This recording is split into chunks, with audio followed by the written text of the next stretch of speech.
Hi, welcome to Vibe Racing. I'm Bridie O'Donnell. The 2026 Tour de France is 2 stages in and already thick with intrigue. The big story is that Isaac del Toro, riding his first tour, got a mechanical, watched his own team car sail past like an Uber cancelling at the airport, chased back through the convoy, and then won his first Tour de France stage in Barcelona. And if you want to know which Americans lit it up, stick around for the deep dive. Yo, the race just finished, but the breakdown's just begun. How the race was won, analyze the split-second stun. This is Vibe Racing. Vibe Racing! Yeah. After an edge of the hot seat opening stage team time trial, Stage 2 kicked off the TDF proper with 168 kilometres, 105 miles from Tarragona to Barcelona, including 6,000 feet of climbing with 3 punchy circuits at the finish. Designed for a spectacle in the City of Marbles, it was sheer drama. At 38 miles to go, 2 riders were away with a short lead, but they were never a threat. All the favourites were still together. And then Isaac del Toro, stranded roadside with a flat, watched his own team car fly past him. A quick-thinking mechanic rode a spare bike back to him, but not before del Toro had lost about a minute. Amazingly, he chased back through the convoy like a seasoned pro. The finish? 3 laps of Montjuic, the Olympic hill above Barcelona, 1 mile at 9%. Short, brutal and infamous, the traditional finish of the Volta a Catalunya, with recent winners like Roglic, Pogačar and Evenepoel. On the first lap, UAE went to the front and detonated the race. Brandon McNulty turned the peloton into confetti. Second lap, same thing, but more voltage. Don't worry, we'll heap some more praise on Brandon in a minute. In the final lap, it was chaos. Benoit lit it up for his decathlon team leader, the great French Hope Sexas. Van der Poel went backwards, Jorgenson attacked, Carapaz countered, Pogačar and Vingegaard closed them all down. Then Skelmoza surged in on a downhill segment inside the final 2 kilometres. Del Toro hunted him down, screamed through the final corner, opened up a gap on the uphill, and the only rider who could close it was Pogačar. Tadej looked back, he saw no danger and he let his teammate have the win. Del Toro sobbed, he hugged Pogačar with the cameras catching the mayhem, and Del Toro saying, thank you. He became only the 2nd Mexican rider to win a Tour stage. The first was Raul Alcala in 1990. From stranded on the roadside to Tour de France stage winner in 90 minutes. That, my friends, is bike racing. The ridiculous and the sublime. Evenepoel was 3rd. Vingegaard stayed in yellow, but thanks to time bonuses, Pogačar cut the gap to 6 seconds.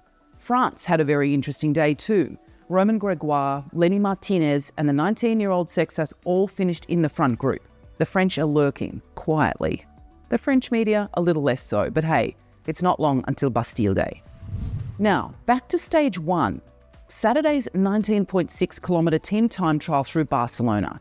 It's the first TTT since 2019 and the first opening stage TTT since 1971. Under the new rules, the team starts together, but each rider gets his own time. No more waiting for the 4th man. It's basically a 12-mile lead out to launch your GC rider on the final climb. Chaos by design. The carnage came early and absurdly. 2 teams, Astana and Groupama FDJ, were taken down by the same manhole cover. Astana lost 2 minutes and left a lot of their lycra and skin on the road. Groupama lost climber Clement Berthet to concussion, the Tour's first abandon. They're now reduced to just 2 Clements on the team. For me, there were 5 big takeaways for stage 1. Firstly, Visma nailed it. Perfect execution.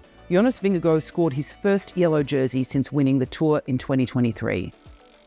2. Net company Ineos was basically the Felipe Ganna show, and after dragging his teammates over the flat sections, Ganna ended up 2nd, 8 seconds behind Vingegaard. His speed up the final climb fulfilled every 80-plus kilo rider's fantasy that they could be so powerful. 3. Juan Ayuso of Little Trek finished 4th, 15 seconds back, pleased with his decision to leave UAE. I feel like Ayuso's the Cristiano Ronaldo of the pro peloton. He's brash, he's ambitious, but he also has more battle testing than Sexas, and Little Trek has more firepower than Decathlon. I don't know, what do you think? 4, and maybe the juiciest, Red Bull's co-leader experiment lasted less than 1 stage. On the final climb, Evenepoel rode away from Lipowitz, who finished 3rd in last year's Tour. The dual Olympic champion probably wakes up every morning and looks at himself in the mirror and says, I told you so, even if it means team harmony takes a hit. And lastly, Pogačar took 3rd. just 12 seconds down after UAE rode a less than methodical TTT. By stage 2, the gap to Vingegaard was reduced to 6 seconds. If stage 1 revealed UAE to be of this earth, Pogačar's control and comfort, while all the other GC contenders were gasping for air in the finale of stage 2, shows he is in another stratosphere.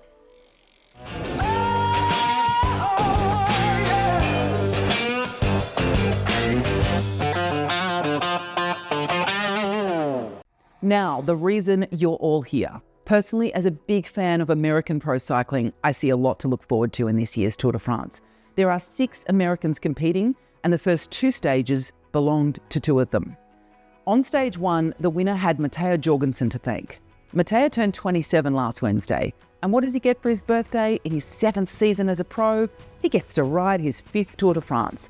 Matteo buried himself for Vingegaard before the final climb of the TTT, and he lost 2 minutes and 30 seconds in the final kilometre, completely sacrificing any personal GC ambitions. Success for Matteo is Vingegaard in yellow in Paris. A breakout personal result might be a stage win. He was 2nd on a stage in 2024, and given the right circumstances, probably in a breakaway. The team will support this, but in the meantime, he will be Vingegaard's Swiss Army knife. He'll be reliable in the crosswinds, in the mountains, tricky bunch finishes, all of it. Then on stage 2, it was all Big Mac, the Arizona native Brandon McNulty. With 17.7 miles to go, a huge group started the first of the 3 circuit climbs up Montjuic, and Brandon assumed his position at the front of the race. His punishing tempo single-handedly shelled more than 100 riders. He forced the final selection, powering over the summit on lap 1, doing it again on lap 2, and this time with Matteo Jorgenson's second wheel over the top. 2 Americans at the pointy end of the biggest bike race on earth. If that doesn't get your flag out the day after July 4th, check your passport or your pulse. When I checked my stopwatch, Brandon had sat on the front for 14 miles, 32 minutes. That is insane and so powerful. We know Brandon as Taddei's diesel engine, but don't forget, he's a man who can win races himself, and a lot of them. And last year alone, he won the Tour de Boulogne plus its time trial stage. He won the Tour of Luxembourg, the Crow Race, and the Grand Prix de Montreal. That last one from a 2-man breakaway with his teammate Pogačar. Brandon's job this month is exactly what you saw on Sunday. Set an ungodly tempo on the lower slopes, put pressure on the GC hopefuls, and then hand the race over to UAE's mountain goats, Del Toro and Yates, when the road tilts up. Now, the other 4 Americans, let's give you some fast facts. Sepp, he's 31, rides for Visma, he's from Durango, Colorado. He's had a decade in the pro ranks and now racing his 6th Tour de France. He's a Vuelta a España champion and now a stage winner across all 3 Grand Tours after his Giro win just this spring. His job is to be the last man with Vingegaard when the mountains get steep. The dream would be one more mountaintop win with that famous Sepp smile. Oh, and Sepp's parents are here at the Tour this year. His dad Adolf coached the US ski team and his mum Sabina taught Nordic skiing. Remember, great athletes pick world-class parents. Quinn Simmons, he rides for Little Trek. He's 25 years old, also from Durango, and he's in his 4th Tour de France. Last month, Quinn nabbed his 3rd straight national road race championship in dramatic fashion. Captain America hunts breakaways, and a stage in the Stars and Stripes jersey would be one of the images of this tour. If you're on Strava, you should give Quinn's profile a follow. He shares everything, including images of his junk food favourites. His racing pseudonym, Ricky Bobby. Will Ferrell's NASCAR maniac from Talladega Nights. The motto, of course, if you're in first, you're last. If I'm honest though, I thought it would be more like Yosemite Sam, but that's probably because of his hair and mustache combo. Sean Quinn rides for EF Education First. He's 26 and from California. He's racing in his 2nd tour. 2 knee surgeries in 2 years, and he's clawed his way back here anyway. Success will be animating breakaways. The fairy tale would be winning from one of them. After 2 stages, he's the highest placed American on GC at 347 back in 30th place. Bet you didn't have that on your bingo card. And Matthew Riccatello, decathlon, 24 years old from Tucson. He's a Tour debutant and a surprise 5th overall in the white jersey at last year's Vuelta a España. He's Paul Saxis's right-hand man when the road turns up. Only weighing around 120 pounds, he is one of the lightest riders in the World Tour peloton and one of the best young climbers America has produced in many years. Could Riccatello eventually win the Tour de France? Absolutely. But okay, everybody calm down. He'll get some top 10s and some top 5s before that. It's definitely a conversation worth having.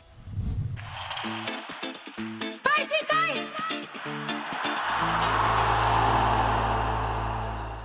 Right, spicy takes. And in the spirit of the FIFA World Cup, I want to give a big red card to the UCI.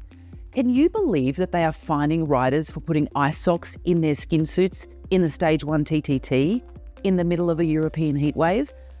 I mean, ahead of Stage 3, the broadcasters have been advised that there will be no crowds permitted on the side of the road in the France section of the race, there'll be no caravan, and there's a risk of raging grass fires in Los Angles.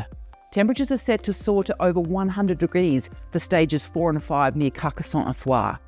Race officials are citing Article 1.3.032 of their technical regulations that dictates clothing must not modify the morphology of the rider and that non-essential unapproved items cannot be worn. Now, apparently a stocking filled with a handful of ice can act as a fairing that fills the aerodynamic void behind a rider's helmet. Seems the UCI would rather a rider not embrace innovation than use scientific cooling techniques to prevent heat stroke and illness. Am I crazy, or is this the biggest own goal from the governing body since they were measuring sock height? If I'm off base, tell me why. I genuinely want to know your take. Okay, that's it for this week's Vibe Racing. If you enjoyed the show, subscribe and share it with a cycling friend. And I want to hear from you. What are your spicy takes from the week in racing? Drop them below. From the Vibe Racing team, I'm Bridie O'Donnell. See you next week. This is Vibe Racing. Vibe Racing. We keep the culture live. Vibe Racing. Come on, let's ride with Vibe Racing. The future is now. Vibe Racing. Yeah.